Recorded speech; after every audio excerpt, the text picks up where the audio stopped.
Hello and welcome to this week's edition of Future of XYZ. I couldn't be more honored to introduce our guest today, Robert Hammond. Robert, thank you so much for joining us on Future of XYZ. Thanks for having me. This is a really exciting conversation for me as a New Yorker. We're talking about third places, the future of third places. We'll get into what that is. I think in urban centers, third places are extremely important. That's my own bias on this. And Robbie, it's an honor to interview you because you were the co-founder, are the co-founder of the High Line in New York City, and friends of the High Line, which developed the High Line and still to this day runs it, as well as founding the High Line Network, which we'll talk about. And for all New Yorkers and actually urbanites everywhere, I think the High Line is kind of like the gold standard. So thank you for that.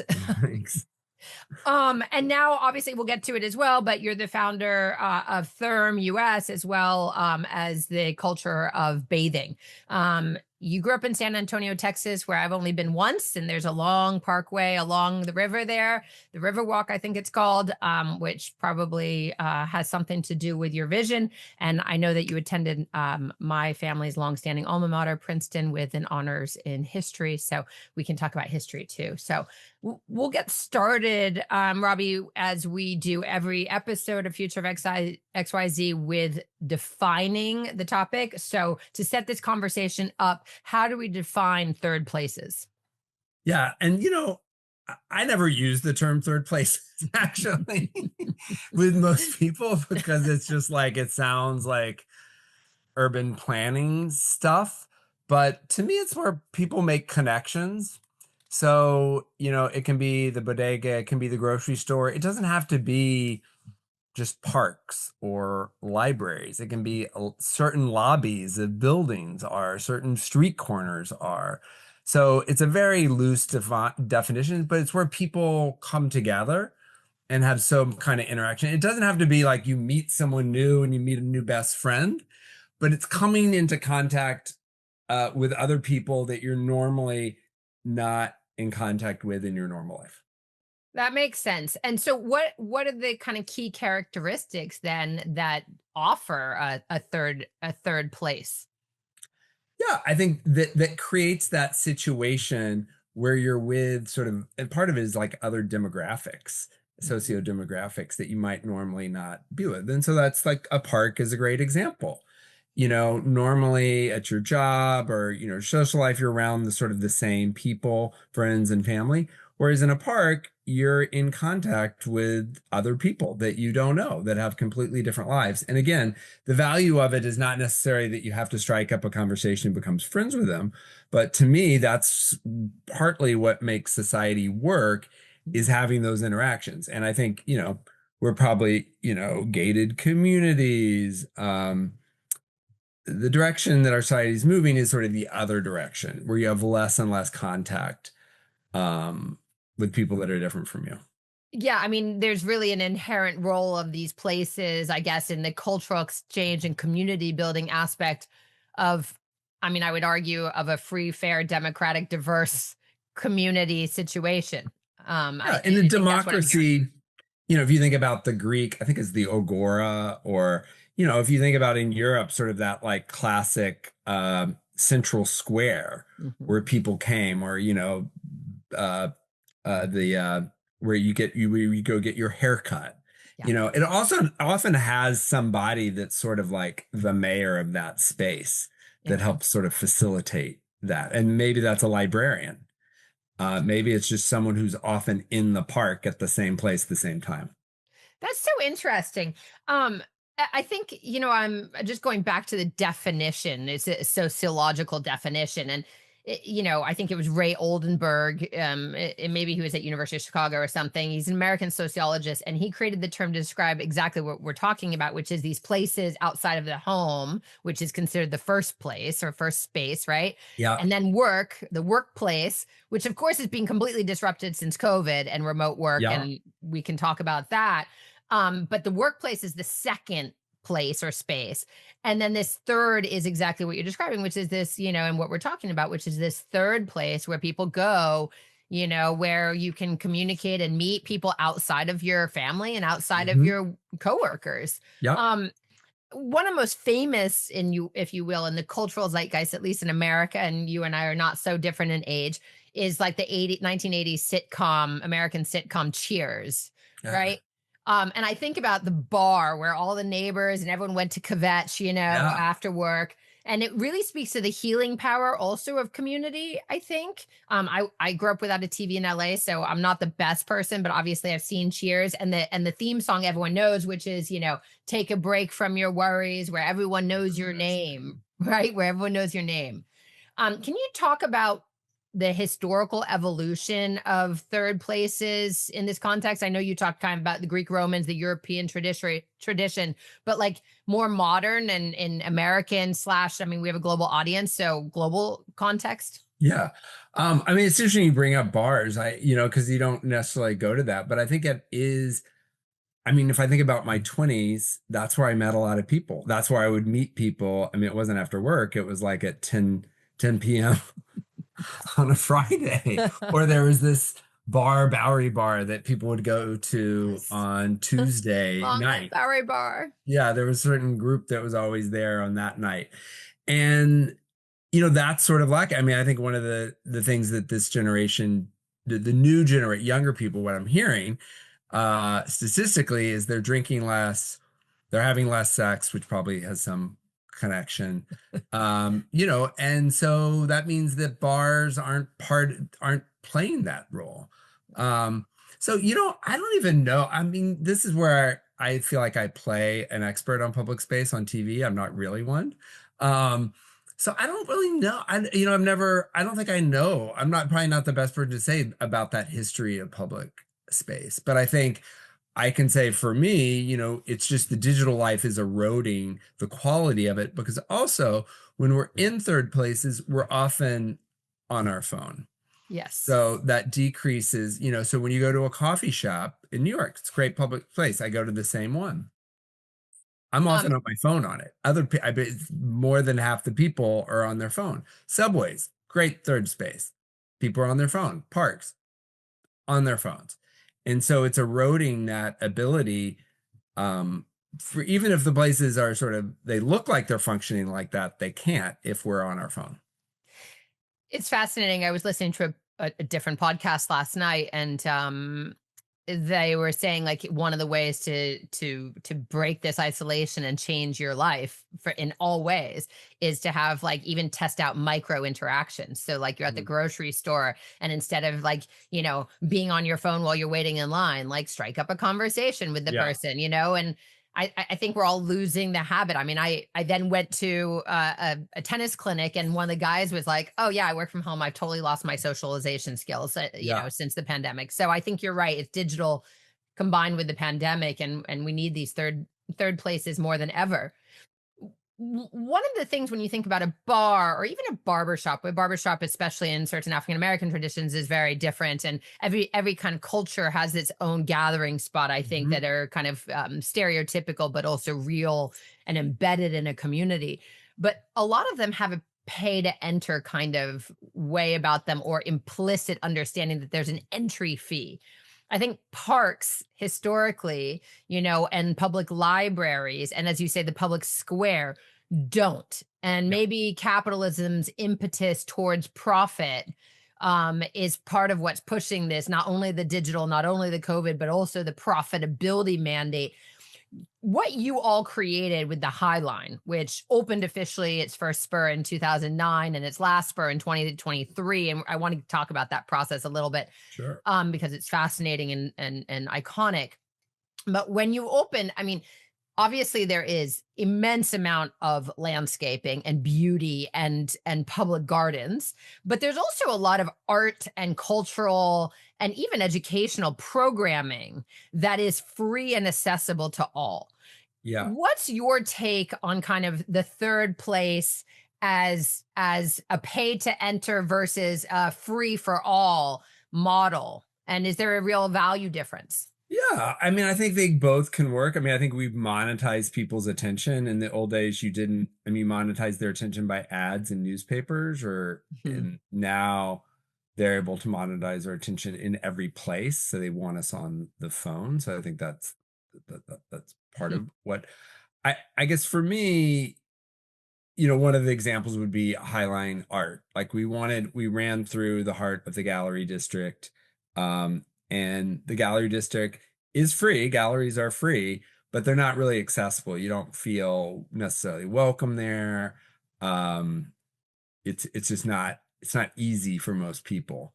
And so we wanted to bring contemporary art. And it was interesting. A lot of people said, oh, well, you should maybe do more community art, or people aren't going to appreciate contemporary art, or you're going to be alienating people. Mm, And I, part of me was like, maybe they're right. right. you know Totally. Sometimes I don't like contemporary art, but we really wanted to try it because we think it sort of goes with the ethos of the Highline. Is people are like, oh, people aren't going to appreciate these plantings. Mm, These plantings are too sophisticated, or these are plantings that you normally see in sort of rich people's gardens. So why are you putting them in a public park? People aren't going to treat them well. So we knew that part worked. And so we wanted to try it. And it's become, when we do surveys, one of the most popular parts of the park. And people can appreciate, and just like me, I liked half the stuff we did. I didn't like all of it. And people can appreciate that. They realize, okay, that's for me, that's not for me. And different people have different kinds of things that they, connect with. Every once in a while, you have something that's sort of like a winner for a lot of people, like the I have an agote right now, the pigeon that's up. That seemed to yeah. resonate with a lot of people. A lot of people always be like, I hate pigeons. I find them terrifying. They're rats. Why Rats, did you flying do that? rats. So it also polarized. And that's also part of it. What But can that's the role of art. Yes, is it sparks those conversations. Yeah, absolutely. And to have it be accessible. I mean, that's always been public art's mandate, Yeah. right? Is And to artists love challenge. it because, well, museums now are expensive. I mean, they're $25. But it's bringing it outside of the galleries, and they design the work to be in those public spaces. And so it gets them to design different works that they normally don't do, but it's giving them an audience they don't have in the gallery museum system. So artists love it. Absolutely. Yeah, it's a different kind of gallery. Yeah. Yeah, absolutely. And is there a risk that you see to both individuals as well as to society of losing these free access public or third places? And do you think we're at risk of that, or do you think we're actually moving in the opposite direction of recognizing the value and creating more? I think it's both. I mean, I think there is a backlash. Like if you looked at all these trends that, at the end of the year, all these people do trends. And, on so many people's list was this going back to like dumb phones. Or, I mean, I've talked to a lot of people that are looking to start businesses that actually help you get off your phone. Hmm. Because I think it is true. It's really hard. You can't just put down your phone. You can't just say, oh, I'm not going to look at my phone while I'm in this park. We are addicted. I'm addicted to it. It's very strong. So, people are coming up with ways, and again, people are going to have to pay for it, in this model, of going backwards in some ways to the things we all used to do. And I think the people that are going to be able to do that are wealthier people. It's like the irony of the people that run Meta and Google, they don't let their kids have phones. They don't let their Absolutely. kids do any of Screens. this Yeah. stuff. And so in some ways it's, you see it with the wellness movement.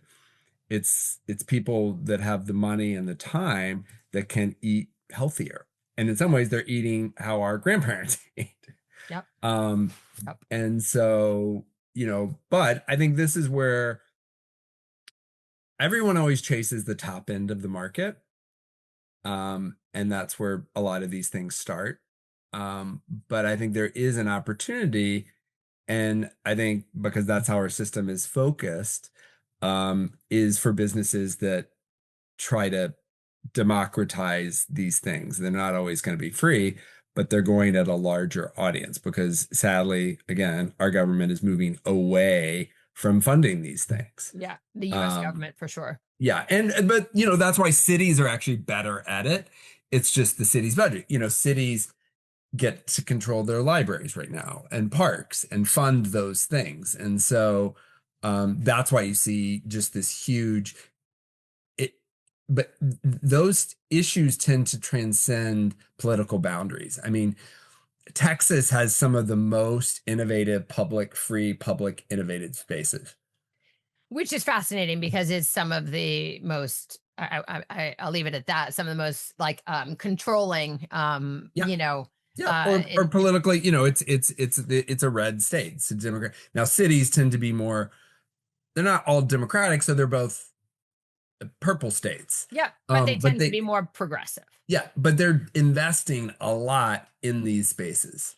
Yeah, because the value, and I think I want to talk about it in context of the Highline and also your newer work, Robbie, is there is a deep understanding now that when you build, and there was probably always a deep understanding, frankly, when you think about kind of red districting and things like not in terms of politics, but like when you put like highways, through Mhm. urban, underprivileged neighborhoods, like you'd separate and you discard the community fabric.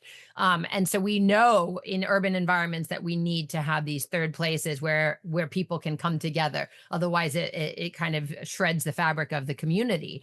Yeah, So it makes sense that cities are investing because that's how they're going to keep their cities vibrant and yeah, attractive to younger people and businesses and yeah. all the things. And I think it's a good point. Cities are competing with each other. Mm. And it's become more apparent. That right now you hear it more with states, Texas competing with California and New York. But that's what cities are actually doing. It's you don't move to a state necessarily, you do because of the taxes, but you move to a city. I was going to say it's the tax structure, the incentive structure of the state versus the community fabric and the feeling of a city, right? Yeah. It's so let's just talk about this project called the Highline. It was multiple decades in the making. This is a rapid fire series because we could Okay, do good. like an entire season, I think, of Yeah. Future of XYZ on the Highline specifically. But I want to talk about like obviously it has become an icon for urban revitalization.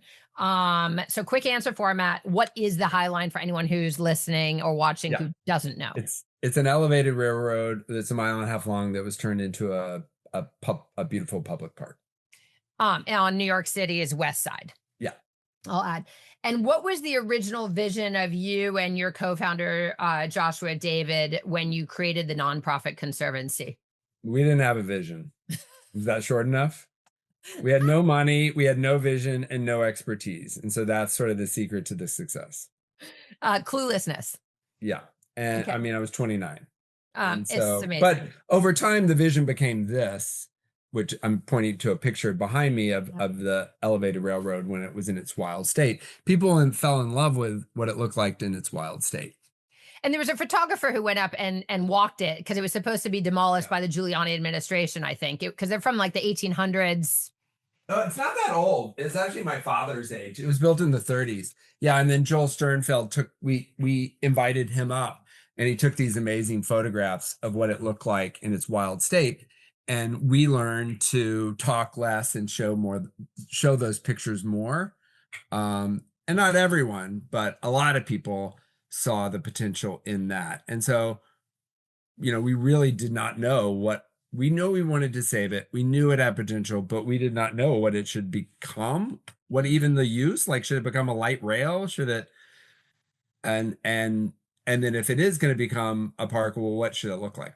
Well, and then you guys did something amazing. And again, without any vision, I don't know how you manage this. You guys must be marketing geniuses because you then did a competition, an open call for entries that really engaged, exactly as you said. Like we know nature took it back over, which we have a dearth of in New York City and most urban environments. Yeah. Nature took over this thing, that's still owned by the railroad Yeah. company, I think, Mhm. right? As whatever CX, whatever that company is. Sorry, I'm looking for something. No Yeah. problem. And then at the end of the day, you guys started this competition, right? Yeah. And said, imagine it. And one of the coolest entries, and I don't know how many there were, but was like a pool. right? It was a lap pool that went the whole length of this mile and a half. Oh, Yes. wow. So I'll get to the competition, but there's three things in my life that I'm proud of. Not, well, I mean, my kids and all that stuff. And at the Highline, I'm obviously so proud of the Highline. It's the gift that keeps on giving. It's so fun to say, I'm the co-founder of the Highline. Yeah. People light up. It's awesome. But there's three. That was such like a big project. It's been decades. So I feel proud of it, but it wasn't like one night I went to bed and I was like, I am so proud that that happened. But there's three projects I've worked on in my life where I went to bed and said, wow, that exceeded my expectations. Because normally after I do something, I I have to pretend I like it because people have worked on it and I don't want to disappoint them. But I have to be like, wow, that could have been better, or we could have done this, or I wish. And even in some ways in the Highline, that's how I feel with the Highline. Like I'm more prone to look at the things we did wrong or the things we could have done differently. Because I don't think it's That's a founder's prerogative. yeah, I don't think it's an unvarnished success. There's positives and negatives of the Highline. But this ideas competition in 2003 was one of those things where it almost killed us. Josh and I, like, we're gonna break. We weren't a couple, but we were gonna go. We're not gonna be able to work together because it was so stressful. And I kept adding things to make it more stressful. We decided to do an exhibition in Grand Central. We decided to do a movie. We decided we wanted to show all 720 entries. We were and yeah, and so. And my board was against it because they were like, why are you saying people can submit unrealistic ideas? Everyone thinks this is like a joke anyway. So people are going to think it's more unrealistic Mm. if you pick the winner, a mile long lap pool and a urban roller coaster, one of my other favorites, people aren't going to think you're credible. I'm holding up. I also we did a publication of like some of the winning entries, and that's the urban roller I coaster. love it. Can people find this all on the highline.org? No, unfortunately, I mean you can find if you Google the Highline Design Competition ideas competition, you'll find it on a website, Okay. but not all of them. It's because the entries were in physical boards. Right, of course. It was Like we back in didn't the have these 90s. digitized. And so yeah, and then there was a young woman who was a student in Vienna who did the lap pool that again I is love that. I mean, it's still one so of my creative. favorites. I'm just holding it up on the video. And It's then this so image that amazing. I love for many reasons. But so that was one of the proudest moments. And it turns out that was a turning point for us because in 2003, the Bloomberg was supportive, but we were still fighting the developers. We had lawsuits, and no one knew what the Highline was. No one even knew the name. And that was a real turning point in terms of people paying attention to it. Visibility. And within a year, we had gotten city funding. We had resolved one of the lawsuits, and we were able to do a design competition to actually do real designs the next year. Well, and let's talk about that because the teams who won that design competition are some of the biggest names in architecture and landscape architecture in the world. They already were at that time, and they only But they just weren't. No, they You weren't. don't think so? Neither of the leads had ever built a building or a single landscape you could visit. What? Really? Not one. So just for people to be clear, in 2003, we did an ideas competition. So that was 720 people. Most of them were not famous architects because no one thought we were going to build it. The following year, we did a design competition. And so that one, although we didn't really have all the money or the rights, people felt more confident that they were going to get to design it. So we had a lot of famous people enter that. But the winning one was, and the lead, it's important to say, was the landscape architect, James Corner Field Operations, who was head of the landscape department at Penn. There was not a single garden you could go to that he could visit it. He didn't even design a rich person's garden. He had done designs for Fresh Kills, but those had not been built and had no plans to be built and only got built like 10 years later. Oh my goodness. And he had written some books that didn't even have very many pictures, because I was like, I'm not going to read this landscape book. And it was all, it had a beautiful cover, but it was all theoretical. That's incredible. I had no idea. And then Diller Scofidio and Renfro had an exhibition at Whitney the year before but there was no architecture. It was about their conceptual projects. I have the book from uh, that exhibition. It was about building like glasses with syringes and Oh my walls that goodness. fell apart. And theater sets. They designed a lot of theater sets. The only thing they had built was a building called Blur, which was a whole bunch of steam nozzles on a lake in Zurich that like turned into a cloud, and it was only up for a month. And so and Pete Uldoff had actually built the most, who was the garden designer, and had built two landscapes in the US. So, and it was a real credit to the Bloomberg administration that they let us pick a team that had not built anything. They had been Well, selected to build the IAC. The IAC museum was in construction, and they had been selected to work on Lincoln Center, but nothing had been built, nothing had been designed, nothing had, no one knew if that was going to really happen. okay, Robbie, I'm blown away, but that's super fascinating. But it also begs the question to come back to third places. Or why did we pick them? Well, I mean, Yeah. was there a shared? You said that you didn't have a vision, but after the competition with 720 entries and this imagining, and you get funding and all the rest of it, and there's obviously like things are starting to heat up. There has to be an understanding now that this could be an enormous, iconic contribution Yes, to but there the was no city of New York. vision for what it would look like. And that was the thing that was disappointing about the ideas competition. We sort of thought, oh, someone's going to come up with an amazing idea, or a look and feel that the community and the city can get behind. They weren't. That's not what the entries were. They were not realistic. And that was the downside of not being Yeah, realistic. They were fun, but a but to just pool or roller coaster is not an aesthetic vision. And so when we wrote the brief for the ideas competition, it was very open-ended. We wanted something, I don't know, I should look at it and see what we said, but it wasn't like it needed to be natural. I mean, one of the winners, the finalists, was Zaha Hadid, who put a whole bunch of AstroTurf on it. right. Stephen Hall basically used it as a place for structures. So it wasn't even Wow. let's say green. It was a site for architecture. It's Um, fascinating because when you show the picture that sits above you, which is this original, yeah, phenomenal, like as nature took the elevated train tracks back over, it seems so obvious but that it that's in would become a hindsight. park. Yeah, of That's course. hindsight. I mean, in the beginning, we didn't. Yeah, I think we knew we wanted to become a park. I mean, but we even looked in the Bloomberg administration. Should this be under DOT?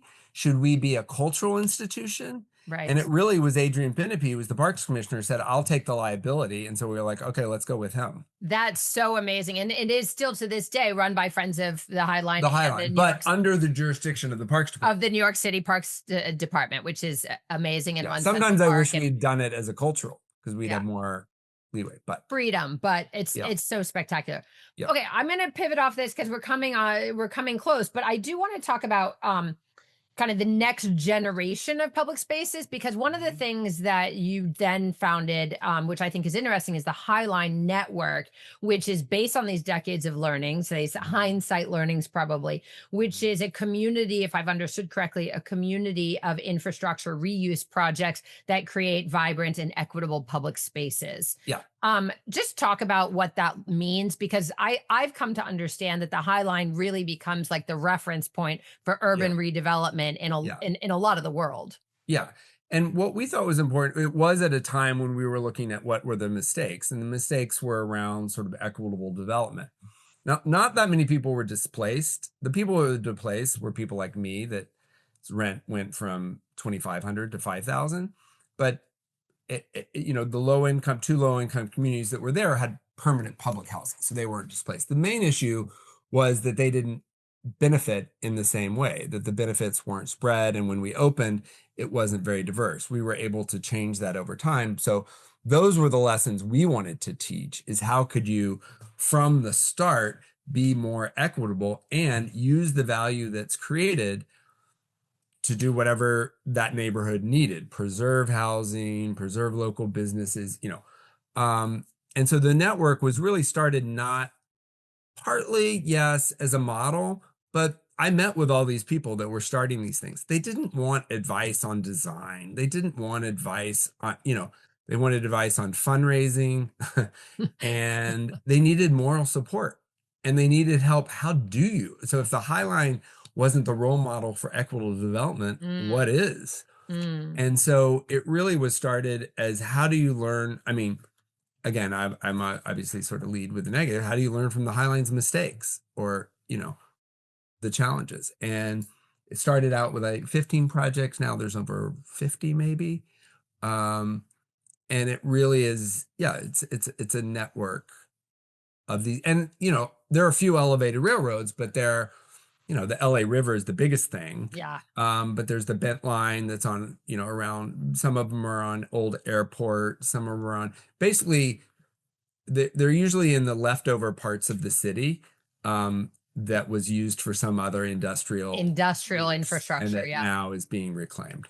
It's very cool. And Europe obviously has a lot more funding for this, and Yep. Asia has a lot more vision and Yep. long-termism. But So, the issue is, in Asia, in both places, it's always all public. yes. And so it's harder for them to be innovative Yes. because I don't know, it's a public. Yep. And so the US tend to be public-private partnerships, which is a downside because you're depending on rich people to pay for them.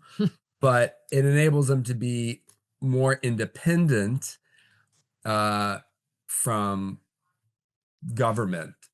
And Very so it makes interesting. them more innovative sometimes. Really, really, really interesting, actually.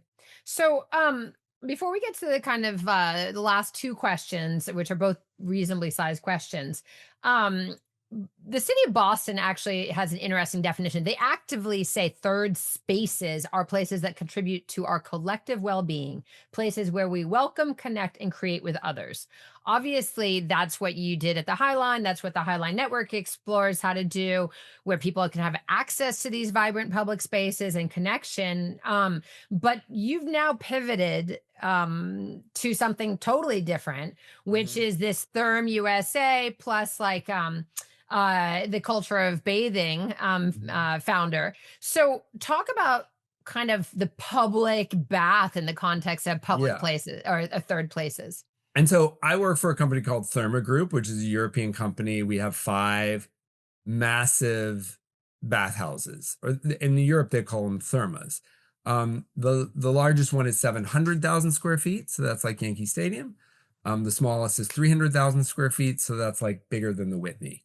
Very big, multiple pools, 30 saunas. It's basically like the ancient Roman baths. It's actually similar in size. And they're mass market products. I mean, or I should say, from a marketing standpoint, accessible. But we have 5 million visitors. Wow. 60% of the people in Bucharest have visited one of our facilities where we have our newest one. Um, and so, I didn't start that. Amazing people have started and run that. What they hired John Alschuler and I to do, who's is my chairman, is to bring him to the US. And so I just want to be clear, I'm not the You're not the founder. founder, you're I the was one of the president. early employees of Therma US, but I'm not the founder Got of it. Got it. Therma Fair. by any Sorry. means. And so I'm just trying, when I discovered this company, I had a Rome prize and I lived in Rome for a year after we opened the High Line. And I was obsessed with the Russian baths. And I was like, how after 2,000 years can't we have these things? We have all the other things the Romans have. We have stadiums, we have water supplies, we have heating, but we can't have a giant Roman, bath. And so when I saw these things, I was like, wow, someone has figured it out. I want to bring this to the US. Cool. And so we have two sites. We have a site in downtown Dallas and one on the river in Washington, D.C. My friends, I've been doing this now for almost 4 years. My friends keep asking when it's going to open. These are like highline timelines. I mean, the Yes. earliest I think we would open is probably 4 to 5 years. Yeah. So it just takes a long time to build something that big. And we want to do it in downtowns. We don't want to do it in the suburbs. So it's connected to public transportation. So it actually is part of the fabric of the city. Most infrastructure now built in cities is built outside, Yeah. especially these big projects. They go outside into the suburbs. And we were committed to having them happen in downtown. Did you have an initial inspiration as a kid, Robbie, like that gave you like what fueled this initial passion for these third places? And Yeah. I know Yeah, that I you didn't don't have even a use the word, but yeah, I definitely didn't have a passion for third places. I never read Jane Jacobs until actually we got a Jane Jacobs medal, like embarrassingly, like years after we opened the Highline. And then I ended up doing a documentary of her, but I've only read the book once. So I am not like an expert. You don't need to be an expert in any way of these things to do them. Um, but I was raised by two really special parents. And so that 100% of all the inspiration really, my dad's he was in the jewelry business, but his passions were parks, architecture, and preservation. So I found a career that combined all. I didn't even connect that until much later. And my mom was a very unusual. I mean, now I should be called an artist. At the time, she was like an eccentric housewife, but taught me, to look for beauty in unusual place in trash, unusual places. So I had a very unusual upbringing. those are gifts for sure. And the water in San Antonio, because the founder of Central Park Conservancy grew up next door to my dad, Oh and it's in San wow. Antonio. And the founder of the Battery Park Conservancy is also from San Antonio. So Whoa. Shout out to something San special. Antonio, it But turns I out. don't think it's the Riverwalk. I mean, no San Antonio people don't. I mean, sometimes I always said, oh my God, I don't want the Highline to become like the Riverwalk. And now sometimes I think, oh my God, the Highline became like the Yeah. Riverwalk and it's Yeah. so popular among tourists. Yeah. But It's good for yeah, the city. It's good for the yeah, city. It's good for yeah, everything. So our final question is every episode, Robbie, if we're anticipating 25-ish years in the future, so that puts us towards like 2050, what's your greatest hope for the future of third places? yeah. Well, I mean, the other thing we didn't get to talk about is my passion for I'm trying to build giant bathhouse, but my passion is really for bathing, which is really meant to be on every block. And I really think, and there we don't do them in the US, but a lot of countries are coming up with really innovative ways to do public bathhouses. And in some ways, we had them under Robert Moses. They called some of those things that actually says bathhouse Yeah. that he built. So my dream, obviously world peace, all that, but is also that bathing becomes a way for people to actually, because the thing about bathing is you have a physical experience and you're actually in sweating without all the clothes and physical markers that you normally have. And you're much more, it's just a way of having a social connections that we really don't have anything like it. Yeah, no, it definitely it heralds back to something very, very historic and longstanding in human culture. Yeah. Well, you're well on your way to that, even if the timelines are long. So, congratulations on that. And Robert Hammond, thank you so much again for Yeah. joining us on Future of XYZ. This was extraordinary. Great. Thanks for having me.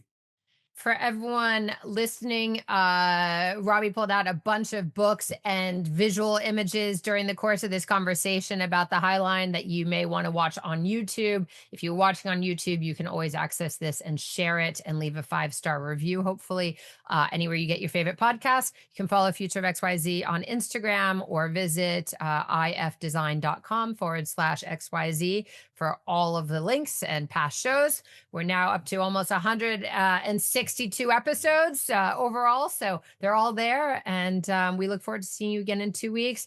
Robert Hammond, thanks again. We will see you soon. Thank you.